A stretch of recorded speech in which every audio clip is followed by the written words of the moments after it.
নমস্কার বন্ধুরা, আমি তমন মাইতি, গ্রিন প্যারাডাইস নার্সারি আর আপনারা দেখছেন ছাদ কৃষি চ্যানেল। আর আপনাদের অনেকে প্রশ্ন করেছিলেন, দাদা কোন গাছটা কত টবে হলে ভালো হয় সেটা বলে দেবেন, যে কত ইঞ্চি টবে হলে ভালো হয়। তা আমাদের শীতের ফুল ম্যাক্সিমামটাই এই 6 ইঞ্চি থেকে 8 ইঞ্চি টবের মধ্যে হয়ে যায়। তবুও আমি দেখিয়ে দেবো কিছু কিছু গাছ যে কত ইঞ্চি টবে করা যায়। তা আজকে আমি বলেছিলাম যে একটা ভিডিওর মধ্যে যে দুটো করে গাছ দেখিয়ে, লং ভিডিওর মধ্যে দুটো করে গাছ দেখিয়ে দেবো। সেটা হচ্ছে, একটা হচ্ছে গডরেসিয়া আর এটা হচ্ছে ডিজিটালিস্ট। এই দুটোতেই আপনারা মিডিয়াতে বলেছি, ঘ্যাস মিডিয়াতেও করতে পারেন, মাটির মিডিয়াতেও করতে পারেন। ঘ্যাস মিডিয়া হলে 4 টব মাটি, এই 4 টব ঘ্যাস, কয়লার ঘ্যাস, আর হচ্ছে বা সিন্ডার যেটা বলেন, আর তার সঙ্গে 1 টব ভার্মি কম্পোস্ট অথবা গোবর সার। এই ভার্মি কম্পোস্ট গোবর সার কিন্তু অতি অবশ্যই আপনারা চেলে দেবেন। আর 6 ইঞ্চি যদি টব হয় তাহলে টব পিছু হাফ, মানে টব পিছু হাফ চামচেরও কম দেবেন। আর 6 ইঞ্চি টবের ক্ষেত্রে, আর 8 ইঞ্চি টবের ক্ষেত্রে কিন্তু হাফ চামচই দেবেন। ঠিক আছে, হাফ চামচ হচ্ছে কি দেবেন বলে দিলাম, তো দিয়ে দেবেন কি দেবেন, সিঙ্গেল সুপার ফসফেট, এটা মিশিয়ে নেবেন। সিংটারও ক্ষেত্রে মিশিয়ে নেবেন, একটু মাটির ক্ষেত্রে মিশিয়ে নেবেন। মাটি হচ্ছে 4 টব মাটি, 1 টব গোবর সার বা ভার্মি কম্পোস্ট, এর সঙ্গে কোনো রকম হাড়ে গুঁড়ো, শিংকুচি, নিমখোল, সর্ষে খোল, বাদাম খোল কিচ্ছু দেবেন না, কিচ্ছু দেবেন না। আমি বারবার করে বলছি, শীতের ফুল আপনাদের ক্ষেত্রে আপনারা যারা করছেন তারা অতিরিক্ত জল, অতিরিক্ত সার দিয়ে গাছ মারছেন। কিচ্ছু দেবে না, কারো কথা শুনে কিচ্ছু দেবেন না।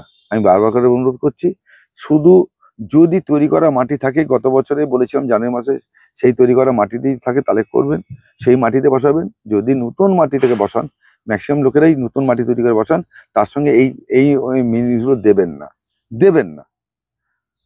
যদি জানুয়ারি ফেব্রুয়ারি মার্চের সময় যে মাটি তৈরি করে রাখেন, সেই মাটিতেই যদি আপনি গাছ বসান, তাহলে সঙ্গে কিচ্ছু দেবেন না, শুধু দেবেন সিঙ্গেল সুপার ফসফেট দেবেন, আর একটু ভার্মি কম্পোস্ট মিশিয়ে দিয়ে বা গোবর সার মিশিয়ে দিয়ে গাছটা বসিয়ে দেবেন। যাতে হাড়ে গুঁড়ো, শিংকুচি দেওয়া আছে, যাদের নিমখোল, সর্ষে খোল, বাদাম খোল দেওয়া আছে, যারা আগে দিয়ে রেখেছেন, বা লেদার ডাস্ট, লেদার মিল দিয়ে রেখেছেন, যেটা গত বছর এই বছরেই জানুয়ারি মাস থেকে মার্চের মধ্যে মাটিটা তৈরি করেছে। এই মাটি যদি 3 মাস 4 মাস না পচিয়ে তৈরি করেন, সেই মাটিতে কিন্তু কখনোই আপনারা এই ধরনের খাবার দিয়ে মাটি গাছ বসাবেন না। গাছ তো হবে না, গাছ মরে যাবে, পরিষ্কার কথা বলছি। আপনাদের বলছি, এই গাছগুলো তো এখনো অব্দি নিজেদের শেকড় বেরেন, সবে বসানো গাছ। এই গাছগুলো যখন এই 2 ইঞ্চির পর থেকে যখন নিচ দিয়ে শেকড় বেরিয়ে যাবে, নিচ দিয়ে বালিতে বসিয়ে রেখে দেবেন, জল দেবেন, হালকা রোদে রাখবেন। কারণ এই গাছগুলো হচ্ছে সকাল থেকে 8টা অবধি রোদ খাওয়াবেন, তারপরে কিন্তু যেখানে রোদ পড়বে না সেই জায়গায় থাকবে। প্রথম দিকে এটা হবে, আস্তে আস্তে রোদ খাইয়ে যখন গাছটা ধরে যাবে তখন একটু রোদ খাবেন, সারাদিনে রোদ খাওয়াবেন, শিশিরে রাখবেন, তাহলে কিন্তু গাছ বাড়বে। এইবার আপনারা কি করবেন, 6 ইঞ্চি যদি হয়, দেখুন আমি একটা রেখা দেখাচ্ছি, আমি বসিয়ে দেখাচ্ছি না, ঠিক এই অবধি গাছ, এই অবধি দেবেন, সিংডার বা মাটি যাই দিন, এই অবধি বসিয়ে গাছ বসাবেন। দেখুন কতটা ফাঁকা, এই 4 ইঞ্চি ফাঁকা, তাহলে 6 ইঞ্চির মধ্যে আমি 6 ইঞ্চি বা 7 ইঞ্চি টব, এটা এই অবধি ফাঁকা দিয়ে আমি গাছটা বসালাম। এবার গাছটা উঠবে। এবার যেটা বললাম যে মাটি তৈরি করা মাটি আস্তে আস্তে করে ভরাট করবেন 2 বার 3 বার। এবার দেখুন আমি 8টা রেখা দেখাচ্ছি, এটা 8 ইঞ্চি টব, এটা 8 ইঞ্চি টব। 8 ইঞ্চি টবে যেটা গাছ, আমি রেখা দেখাচ্ছি, বুঝতে পারবেন। এই দেখুন মাটির রেখাটা দেখুন, আমি বসিয়েছি, গাছটা মরে গেছে, সেটা তুলে নিয়ে আমি আবার করবো। এই গাছটা মারা গেছে, দেখুন কতটা মাটি, তাহলে এর কতটা ফাঁকা আছে দেখুন। আমি কি এতটা ফাঁকা থাকবে, এই অবধি মাটি আসবে, ঠিক এই অবধি, লাস্ট অবধি মাটি আসবে। কিন্তু বারবার করে অল্প মাটি দিয়ে বসিয়ে নেবেন, তুলবেন। জল, মাটি যেন আপনাদের এরকম যেন হালকা ঝরঝরে হয়। যেমন এই মাটি দেখুন, এখানে মাটি লাট করা আছে, এই মাটি কিন্তু এরকম এরকম ঝরঝরে মাটি যেন হয়। এরকম ছোট ছোট টুকরো তাহলে ভালো হয়, অসুবিধা নেই। এরকম ছোট টুকরো থাকবে, মাটির মধ্যে ঢালা থাকবে। একদম চেলে ধুলো করবেন না মাটি, মাটির ধুলো করবেন না, মাটি ধুলো করবেন না।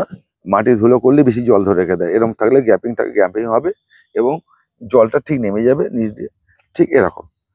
তাহলে আমরা দুটো গাছ দেখালাম, এই দুটো গাছ বসাবার পদ্ধতি হচ্ছে, একটা হচ্ছে ডিজিটালিস, আর এটা হচ্ছে গডরেসিয়া। গডরেসিয়া, এই দুটো গাছ এইটা মনে রাখবেন। যেমন আমি একটা জিনিস দেখাচ্ছি, আপনারা যদি এইরকম একটা বড় এই গোবর সার বা ঢেলা থাকে, বা এটা কিন্তু যদি আপনি মাটির সঙ্গে যদি ঠিক এরকম দাঁড়া থেকে যায়, তাহলে সেখানে ফাঙ্গাস তৈরি হবে, সাদা হয়ে যাবে পুরো, এটা একদম চিনতে পারবেন, পুরো সাদা হয়ে যাবে, তাহলে ফাঙ্গাস তৈরি হচ্ছে। তাহলে এই ধরনের কিন্তু গোবর সার বা মাটি যাই কিছু করবেন, এরকম থেলা থাকবেন না, একদম এরকম করে ঘুরিয়ে নেবেন, ঘুরিয়ে নিয়ে মিশিয়ে মিশিয়ে নেবেন একদম মাটির সঙ্গে, যেন মিশে যায়। ঠিক আমি বলছি, এটা ভাঙলো না, যেমন এই টুকরোটা ভাঙছে না, এই রাখবেন না, ফেলে দেবেন, চেলে দেবেন। গোবর সার বা এটা ভেঙে গেছে আবার দেওয়া যাবে। যদি গোবর সার বা ভার্মি কম্পোস্ট যাই দিন, যাই মেশান মাটির সঙ্গে, যেন সেটা যেন মাটির সঙ্গে মিশে যায়, যেন এরকম দানা দানা না থাকে, এরকম দানা দানা না থাকে, এতে কিন্তু ফাঙ্গাস তৈরি হবে। এবার বলছি দাদা, আপনাদের আপনাদের বলে রাখি, ভাবার বিষয়টা বলে রাখি, শীতের ফুল হচ্ছে 90 থেকে 120 দিনের মধ্যে সব ফুল ফুটে হয়ে যায়। সেই জন্য আপনি যদি অতিরিক্ত খাবার দেন, সেই গাছটা খাওয়ার সময় পাবে না। অত খাবার দেওয়ার চিন্তা করবেন না। আপনাদের এই যে এই 8 ইঞ্চিতে বসানোর পর, এই 8 ইঞ্চিতে বসানোর পর একটা আপনাকে ছোট্ট হিসাব বলে দিচ্ছি, খুব হালকা। এই 8 ইঞ্চিতে বসানোর পর তাও 8-10 দিন পর গাছ ধরে গেলে বুঝতে পারবেন গাছটা ধরে গেছে কিনা। পাতা টাতা ছাড়লে আপনার সর্ষে খোল 100 গ্রাম ভেজাবেন, আর 100 গ্রাম আপনার 15-15 ভেজাবেন। এই দুটো মিশিয়ে 4 দিন রেখে দিয়ে সেই জলটাকে আপনারা দেবেন, 10 লিটার জল হবে কিন্তু।